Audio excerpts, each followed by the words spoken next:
ത്രിയേക ദൈവത്തിന് സ്തുതി. യേശുവിൽ സ്നേഹവന്ദനം. ഒരിക്കൽ ഒരു യാത്രികൻ മല കയറുന്നതിനിടയിൽ അല്പം വിശ്രമിക്കുന്നതിനു വേണ്ടി ഒരു പാറയിലിരുന്നു. ആ സമയം താഴെ കുറ്റിക്കാടുകൾക്കിടയിൽ നിന്നും പക്ഷിക്കുഞ്ഞുങ്ങളുടെ ശബ്ദം കേൾക്കുവാൻ തുടങ്ങി.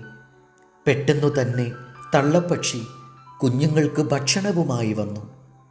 തള്ളപ്പക്ഷിയുടെ ശബ്ദം കേട്ട ഉടനെ കുഞ്ഞുങ്ങൾ ചിലയ്ക്കുവാൻ തുടങ്ങി. തീറ്റ നൽകിയ ശേഷം അമ്മക്കിളി പറന്നുപോയപ്പോൾ അവ നിശബ്ദരായി. ആ കൂടൊന്നു കാണുന്നതിനായി അയാൾ താഴേക്ക് ചെന്നു.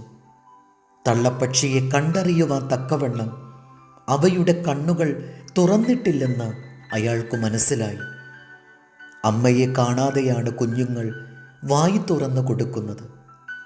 ഞങ്ങൾക്ക് ആഹാരം തരുന്ന തള്ളപ്പക്ഷിയെയും ആഹാരത്തെയും നേരിട്ടു കാണാതെ ഞങ്ങൾ വായി തുറക്കില്ല എന്ന് ഒരിക്കലും ആ കുഞ്ഞുങ്ങൾ ശഠിക്കുന്നില്ല.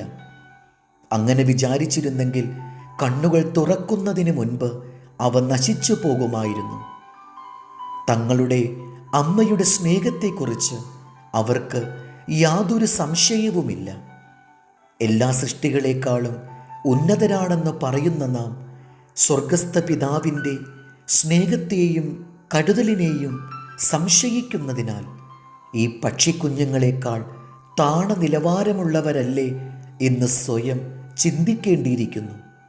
ദൈവത്തിനു വേണ്ടി നാം ഹൃദയം തുറന്നു കൊടുക്കുമ്പോൾ ദൈവത്തിൽ നിന്ന് ആത്മീയ ആഹാരം ലഭിക്കുകയും ക്രമേണ നാം വളർന്ന് പൂർണ്ണത പ്രാപിക്കുകയും ചെയ്യുന്നു.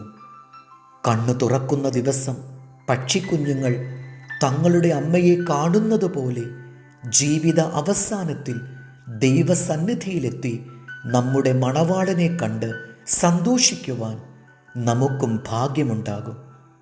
കാട്ടിലെ നീരുറവ കാണുന്നതുവരെ മാനിൻ്റെ ഹൃദയം ദാഹിക്കുന്നത് പോലെ നമ്മുടെ മനസ്സ് ദൈവത്തിനായി ദാഹിക്കണം.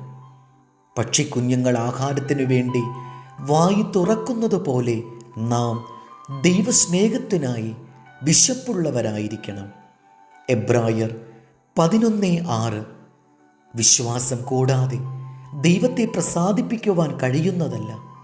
ദൈവത്തിൻ്റെ അടുക്കൽ വരുന്നവൻ ദൈവമുണ്ടെന്നും തന്നെ അന്വേഷിക്കുന്നവർക്ക് പ്രതിഫലം കൊടുക്കുന്നു എന്നും വിശ്വസിക്കേണ്ടതല്ലയോ? ദൈവം നമ്മെ അനുഗ്രഹിക്കട്ടെ. കർത്താവിൽ എളിയ ശുശ്രൂഷകൻ ഈരാളിലച്ചൻ.